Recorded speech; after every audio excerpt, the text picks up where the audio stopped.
नमस्कार। मैं आशीष कुमार। रोज की तरह आज भी गजनी भी नहीं भूलेगा कि पार्ट 7 में आज हम उपस्थित हैं।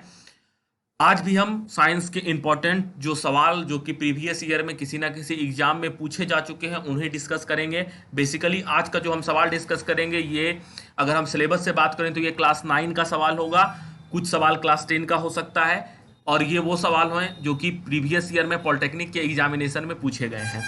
बिना समय बर्बाद किए हम आते हैं अपने पहले सवाल की तरफ। What is the SI unit of work? Work का एसआई यूनिट क्या है? कार्य का मात्रक क्या होता है?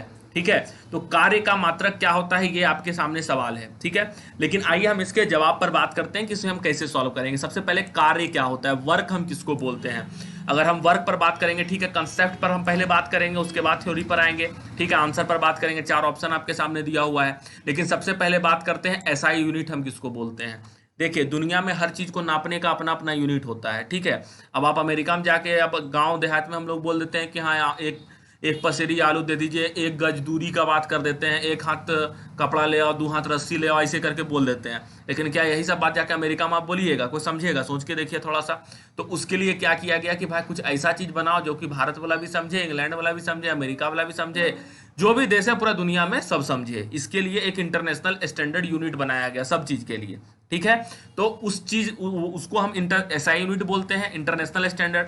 ठीक है, तो वो यूनिट जो पूरे दुनिया में चलता हो उसको हम लोग एसआई यूनिट बोलते हैं। पहला चीज, जिसमें कि लंबाई को हम लोग मीटर बोलते हैं, सेकेंड का, टाइम का सेकेंड बना दिए हैं, तो इस तरह करके सब चीज का हम लोग बना दिए, सबको एसआई यूनिट बोलते हैं। दूसरा चीज यहाँ पर है हमको वर्क। वर्क किसको बोलते हैं? तो वर्क के लिए आपको समझना पड़ेगा कि वर्क होता क्या है। सबसे पहले हम वर्क किसको बोल सकते हैं? तो काम। ठीक है, काम को ही तो वर्क बोलेंगे, कि अगर हम जब कोई काम करते हैं उसी को तो हम वर्क बोलेंगे कि हाँ भाई काम हम किए हैं। ठीक है, तो काम क्या होता है? ठीक है, काम क्या होता है? काम का मतलब अगर हम बोलचाल की भाषा में अगर हम बोले तो भाई कोई भी एक समान आदमी उठा के कहीं रख दिया तो उसको काम बोलते हैं। दीवार दिन भर आप धक्का दे रहे हैं तो वो काम है। लेकिन जब हम फिजिक्स की भाषा में बात करते हैं तो काम का मतलब, वर्क का मतलब होता है कि अगर कोई दीवार सामने में है या कोई टेबल आपके सामने में रखा हुआ है या कोई भी ऑब्जेक्ट है, आप उसके ऊपर क्या कर रहे हैं, यहाँ पर खड़ा हो गए। ठीक है, खड़ा होके आप जो है इसके ऊपर फोर्स लगा रहे हैं दोनों हाथ से, इसको धक्का देने का कोशिश कर रहे हैं। ठीक है, इस वाले ऑब्जेक्ट को अगर ये ऑब्जेक्ट मूव कर गया, अपना पोजीशन बदल लिया, तब तो आप काम किए हैं। और अगर पोजीशन नहीं बदलता, इसका मतलब आपका वर्क क्या हो गया? जीरो, आप काम नहीं किए हैं। काम का अगर हम फिजिक्स के सेंस में बात करें तो वर्क का फॉर्मूला होता है एफ डॉट एस। ठीक है, एफ डॉट एस। और आप ये भी पढ़िएगा कि इसको हम लोग एफ एस कॉस थीटा भी बोलते हैं। Force equal to F S cos theta. ठीक है, कॉस थीटा मतलब कि जो दो बॉडी के बीच में फोर्स लग रहा है उसके बीच का जो फोर्स लगा रहा है और जिस बॉडी पर फोर्स लग रहा है उसके बीच में जो एंगल बन रहा है वो उसका थीटा का वैल्यू हो जाता है। ठीक है, तो एफ एस कॉस थीटा, और generally work equal to force into displacement होता है, एफ इंटू एस होता है। यानी फोर्स लगाए और डिस्प्लेसमेंट हुआ तो वो किसके बराबर होगा? वो वर्क के बराबर होगा। अगर हम इस सवाल में बात करें तो आप एक एक करके देखिए। न्यूटन, न्यूटन किस चीज का ऐसा यूनिट है? न्यूटन फोर्स का ऐसा यूनिट है।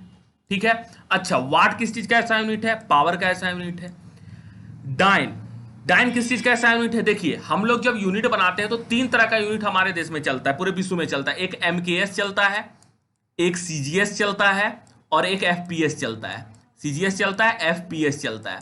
एमकेएस का फुल फॉर्म होता है मीटर किलोग्राम सेकेंड सेंटीमीटर, और सीजीएस का होता है सेंटीमीटर ग्राम सेकेंड, और फुट पाउंड सेकेंड एफपीएस का होता है। तो डाइन जो है वो जो डाइन है ये सीजीएस के फॉर्म में फोर्स का ऐसा यूनिट जो है, फोर्स का जो यूनिट है वो सीजीएस के फॉर्म में क्या होता है? वो डाइन होता है। हम लोग न्यूटन पढ़ते हैं। अच्छा, कन्वर्ट कैसे कर सकते हैं? तो 1 न्यूटन बराबर, इसको याद रखिएगा, ये भी किसी एग्जाम में पूछा जा सकता है, 1 newton equals to 10 to the power 5 dyne होता है। ठीक है, अगले किसी वीडियो में मौका मिलेगा तो हम आपको इसको प्रूफ करके भी दिखा देंगे, लेकिन तत्काल आप याद रखिए कि 1 न्यूटन बराबर 10 टू द पावर 5 डाइन होता है। ठीक है, अब तक तो आपको समझ में आ गया होगा कि इस सवाल का सही जवाब क्या होगा? जूल होगा। वर्क का ऐसा यूनिट क्या होता है? वर्क का ऐसा यूनिट जूल होता है।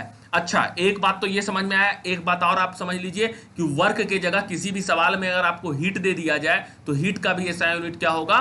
वो भी जूल होगा। ठीक है, आइए अब हम अगले सवाल की तरफ चलते हैं। हमारा अगला सवाल क्या है? Light year is a unit of, प्रकाश वर्ष मात्रक है। प्रकाश वर्ष किस चीज का मात्रक है? समय का, दूरी का, प्रकाश का, बल का, time, distance, light and force. तो प्रकाश वर्ष होता क्या है, ठीक है, पहले आप ये समझिए।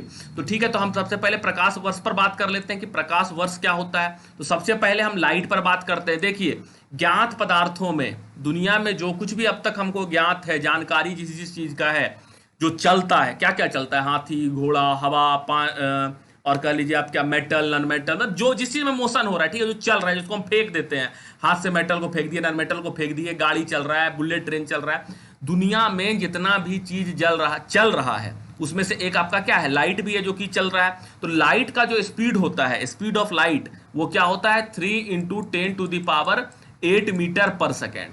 और ये जो स्पीड होता है, हम अभी यही बता रहे थे कि दुनिया में जितना भी चीज हमको ज्ञात है जो चलता है, सबसे तेज अगर कोई चीज चलता है तो वो क्या है, वो लाइट है, ठीक है। तो अब लाइट ईयर क्या होता है, तो लाइट ईयर समझिए कि नहीं, लाइट एक साल में जितना दूरी ट्रेवल करेगा, तो एक साल में कितना दूरी ट्रेवल करेगा, लाइट एक सेकंड में चलता है 3 × 10⁸ मीटर पर सेकंड। अभी कितना हो गया, 3 लाख किलोमीटर एक सेकंड में, ठीक है, बहुत छोटा मोटा दूरी नहीं है, 3 लाख किलोमीटर एक सेकंड में, ठीक है, यानी कि ठीक बोलते बोलते एक सेकंड पार हो गया, और इतना देर में लाइट 3 लाख किलोमीटर आगे निकल जाएगा। सोचिए कितना तेज है, बहुत तेज चलता है लाइट, ठीक है, ये लाइट का स्पीड है। अच्छा, तो लाइट ईयर का मतलब क्या होता है कि जितना दूर लाइट एक साल में ट्रेवल करे, सोचिए एक सेकंड में 3 लाख चल गया, और एक साल में लाइट जितना दूर ट्रेवल करेगा उतना दूरी को हम लोग बोलते हैं लाइट ईयर। तो समझ में आ गया होगा लाइट ईयर किस चीज का ऐसा यूनिट है, लाइट ईयर किसका ऐसा यूनिट है, डिस्टेंस का है। अच्छा, ये ऐसा ही यूनिट नहीं है, यूनिट है, यानी कि लाइट ईयर को हम लोग क्या करते हैं, अगर बोलते हैं कि किस, जैसे कि अब यहाँ धरती है, यहाँ पर सन है, तो सन और धरती के बीच का क्या दूरी है, ऐसे करके अगर हमको पता करना होगा तो बहुत ज्यादा दूरी है, तो इस दूरी को मीटर में नापेंगे तो बताइए लिखते लिखते कॉपी भर जाएगा। तो इसके लिए हम लोग बड़ा यूनिट का यूज करते हैं, तो लाइट ईयर करते हैं। अच्छा, एक लाइट ईयर में कितना होता है, अगर आपसे हम ये सवाल पूछ दें कि एक लाइट ईयर में कितना डिस्टेंस होता है, लाइट ईयर डिस्टेंस का यूनिट है, तो एक लाइट ईयर में कितना डिस्टेंस होता है, तो आपको एक सेकंड में लाइट इतना ट्रेवल किया तो एक साल में कितना करेगा, तो सबसे पहले एक साल में 365 दिन होता है। देखिए 365 दिन होता है, एक दिन में कितना घंटा होता है, 24 घंटा होता है, एक घंटा में कितना सेकंड होता है, 3600 सेकंड होता है। इन तीनों को पहले गुना कीजिएगा, और उसके साथ इसको ऊपर वाला जो है 3 × 10⁸ मीटर पर सेकंड को गुना कर दीजिएगा, और गुना करने के बाद जो आएगा वो आपका एक लाइट ईयर में उतना मीटर डिस्टेंस हो जाएगा, ठीक है। तो वो लाइट ईयर क्या हो गया, डिस्टेंस का यूनिट है, डिस्टेंस का मात्रक है। टाइम का मात्रक क्या हो जाएगा, टाइम का मात्रक सेकंड हो जाएगा, ठीक है। लाइट को यानी इंटेंसिटी ऑफ लाइट को हम लोग कैंडेला में नापते हैं कि लाइट तेज है कि धीमा है। और फोर्स का ऐसा यूनिट अभी पिछले वाला में भी बात किए थे हम लोग, फोर्स का यूनिट जो होता है वो न्यूटन होता है, और सीजीएस में हम उसको डाइन बोलते हैं, ठीक है। अगला सवाल है, first law of Newton is also known as, Newton का पहला नियम जो है वो एक और नाम से जाना जाता है, वो क्या है। तो सबसे पहले है आपका ऑप्शन, देखिए सबसे पहले न्यूटन का पहला नियम क्या होता है ये हम पहले समझेंगे, ठीक है। सबसे पहले तो हमको ये पता होना चाहिए कि न्यूटन का पहला नियम क्या है, और उसके बाद फिर ऑप्शन पर बात करेंगे। तो न्यूटन का पहला नियम बोलता है कि कोई भी चीज अगर रेस्ट में है तो वो रेस्ट में रहेगा, कोई भी चीज अगर मोशन में है तो वो मोशन में रहेगा, यानी चलते ही रहेगा जब तक आप उसके ऊपर फोर्स नहीं लगाइएगा, ठीक है। यानी जब तक आप फोर्स नहीं लगाइएगा तो कोई भी चीज जो है जो मोशन में है वो मोशने में रहेगा, और जो रेस्ट में है वो रेस्ट में रहेगा, ठीक है। अच्छा, यहां पर अब हमको बोल रहा है न्यूटन का पहला नियम किसको और क्या बोलते हैं, तो देखिए सबसे पहले हम एक एक करके ऑप्शन ए पर बात कर लेते हैं। सबसे पहले पहला ऑप्शन है कंजर्वेशन ऑफ मोमेंटम। मोमेंटम क्या होता है, मोमेंटम होता है मास इनटू वेलोसिटी। देखते हैं ना धोनी गेंद पकड़ के पीछे खींच लेता है हाथ को, ठीक है, तो वो कंजर्वेशन ऑफ मोमेंटम करता है, मोमेंटम को कंजर्व कर लेता है, ठीक है। तो ये इसका रूल नहीं होगा। अच्छा, लॉज ऑफ मोशन, तो तीनों लॉ को लॉज ऑफ मोशन ही बोलते हैं, तो पहला लॉ तो इसका कुछ हुआ नहीं। न्यूटन का तीसरा नियम अपने आप में अलग है, एवरी एक्शन है इक्वल एंड अपोजिट रिएक्शन, हर क्रिया की विपरीत प्रतिक्रिया होती है, तो ऑप्शन नंबर 4 भी नहीं होगा। इसका राइट आंसर क्या होगा, ऑप्शन नंबर 2 होगा, लॉ ऑफ इनर्शिया। इनर्शिया किसको बोलते हैं, हिंदी में इसको जड़त्व बोलते हैं। जड़त्व किसको बोलते हैं, कोई भी चीज अपना पोजीशन को अगर बदलना नहीं चाहेगा, कोई भी चीज रुका हुआ है वो रुका हुआ ही रहना चाहेगा, अपना पोजीशन को नहीं बदलना चाहेगा, तो उसको हम क्या बोलेंगे, उसी को इनर्शिया बोलते हैं उस चीज का। चलता हुआ चीज चलता रहना चाहे, रुका हुआ चीज रुका हुआ ही रहना चाहे, इसी को हम बोलते हैं इनर्शिया, लॉ ऑफ इनर्शिया, और यही न्यूटन का पहला नियम भी है। तो इस सवाल का सही जवाब ऑप्शन नंबर 2 हो जाएगा। चलिए अगला सवाल है, फाइंड ओड वन आउट। ये रीजनिंग टाइप का सवाल हो गया, लेकिन इसका भी जो रीजनिंग है ये साइंस से रिलेटेड सवाल है। आप बताइए चारों में से कौन अलग है। पहला है किडनी, दूसरा है आपका स्मॉल इंटेस्टाइन, तीसरा फूड पाइप, चौथा स्टोमेच, यकृत, छोटी आंत, भोजन नली और पेट। इसमें सबसे अलग कौन है, ठीक है, तो आपको क्या करना है, इसमें समझना है कि कौन सा बॉडी का ऑर्गन किस वाले ऑर्गन सिस्टम में ये रिस्पॉन्सिबल है, किस वाले ऑर्गन सिस्टम के अंदर वो पाया जाता है। अब जैसे स्मॉल इंटेस्टाइन है, ये किस में पाया जाता है, स्मॉल इंटेस्टाइन, फूड पाइप और स्टोमेच। अब ध्यान से देखिए तो ये तीनों किस में पाया जाता है, ये तीनों एक ही ऑर्गन सिस्टम का पार्ट है, एक ही सिस्टम का पार्ट है। कौन सा सिस्टम का, डाइजेस्टिव सिस्टम का। फूड पाइप से खाना अंदर जाता है, कहाँ पहुंचता है, स्टोमेच में। स्टोमेच में क्या होता है, वहां बाइल जूस निकलता है, और क्या निकलता है, सॉरी हाँ एक बार फिर से हम आपको बता देते हैं। स्मॉल इंटेस्टाइन सबसे पहले भोजन कहाँ से लेते हैं, मुंह से लेते हैं। फूड पाइप से कहाँ पहुंचता है भोजन, फूड पाइप से भोजन पहुंचता है स्टोमेच में।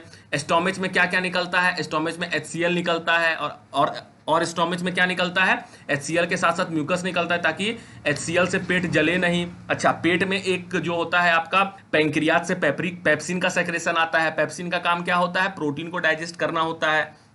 अच्छा, उसके बाद भोजन स्टोमेच से कहाँ पहुंच जाता है, स्मॉल इंटेस्टाइन में पहुंच जाता है। स्मॉल इंटेस्टाइन में भोजन कंप्लीटली डाइजेस्ट होता है, वहां पर भी फूड बाइल जूस आता है, फिर वहां पर आपका लीवर से फिर फैट को डाइजेस्ट किया जाता है। तो ये एक पूरा लंबा प्रोसेस है, ठीक है। तो ये सारा कुछ, ये 2, 3 और 4, ये तीनों किसका पार्ट हो गया, ये तीनों पार्ट हो गया आपका डाइजेस्टिव सिस्टम का, ठीक है। लेकिन अगर वही हम बात करेंगे किडनी का, तो किडनी एक्सक्रीटरी सिस्टम का पार्ट है। किडनी का काम खाना पचाना नहीं होता है, किडनी का काम ब्लड को प्यूरिफाई करना होता है। और जब किसी का किडनी खराब हो जाता है तब क्या लगाते हैं, डायलिसिस पर भेजना पड़ता है उसको। डायलिसिस होता है, होमोडायलिसिस मशीन के थ्रू पूरा एकदम ब्लड को प्यूरिफाई किया जाता है। तो इसका सबसे ओड क्या हो जाएगा, ऑप्शन 1 हो जाएगा, और इसका राइट आंसर भी ऑप्शन 1 हो जाएगा। अगला सवाल, इलेक्ट्रॉन की खोज किसने की थी। देखिए हर एटम के अंदर इलेक्ट्रॉन, प्रोटॉन और न्यूट्रॉन पाया जाता है, ठीक है। तो अब यहां पूछ रहा है इलेक्ट्रॉन की खोज किसने की थी। अब देखिए इसको आपको याद रखना पड़ेगा, इलेक्ट्रॉन की खोज किसने की थी, प्रोटॉन की खोज किसने की थी, न्यूट्रॉन की खोज किसने की थी। तो ये तीनों सवाल अपने आप में जो क्या हो जाता है, इंपॉर्टेंट हो जाता है, पूछा जाता है, ठीक है।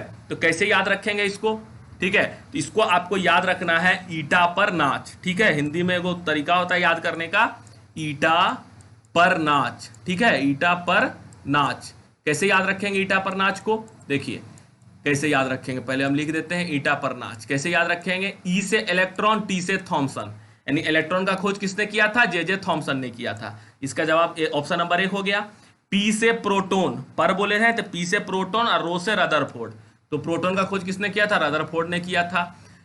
एन से न्यूट्रॉन, सी से चो से चैडविक, ठीक है। तो नाच से क्या हो गया, चैडविक। तो ईटा पर नाच यानी ईटा पर खड़ा होकर डांस करना है, ठीक है। अगर आप ये बात समझ गए, इसका मतलब इलेक्ट्रॉन का खोज थॉमसन, प्रोटॉन का खोज रदरफोर्ड और न्यूट्रॉन का खोज चैडविक के द्वारा किया गया, ठीक है। और उसके बाद है फिर डाल्टन क्या किए थे, डाल्टन ने तो सब कुछ किए थे। एटॉमिक थ्योरी जो डाल्टन ही दिए थे, मास can neither be created nor be destroy, किसी भी वस्तु के द्रव्यमान को ना तो पैदा किया जा सकता है ना ही खत्म किया जा सकता है किसी भी रासायनिक अभिक्रिया के दौरान, ठीक है। ये बात को कौन बताए थे, ये बात को जॉन डाल्टन बताए थे। तो ये चारों ऑप्शन से आपको एक एक सवाल बनता है, तो वो आपको भी समझ के चलना है, याद रखना है, ठीक है। उम्मीद करते हैं आपको यहां तक का वीडियो समझ में आया होगा। आज का ये अंतिम सवाल था। अगर आपने अभी तक हमारे चैनल को सब्सक्राइब नहीं किया तो सब्सक्राइब कर लीजिए और वीडियो को ज़्यादा से ज़्यादा लोगों तक शेयर कीजिए। देखिए आप वीडियो जितना ज़्यादा लोगों तक शेयर होगा, हौसला बढ़ता है उससे, और उससे फिर हम लोग ज़्यादा से ज़्यादा प्रयास करके ज़्यादा वीडियो बनाने का प्रयास करते हैं, ठीक है। तो उम्मीद करेंगे कि आप ज़्यादा से ज़्यादा लोगों तक वीडियो को शेयर कीजिए, ज़रूरतमंद लोगों तक आप बताइएगा इस चैनल के बारे में, और ताकि वो इस वीडियो को यहाँ पर आराम से एक्सेस कर सकें और साइंस से संबंधित सारी जानकारी को वो यहाँ से ले सके। वीडियो को देखने के लिए बहुत बहुत धन्यवाद। पसंद आया होगा तो जरूर लाइक कीजिएगा। बहुत बहुत धन्यवाद।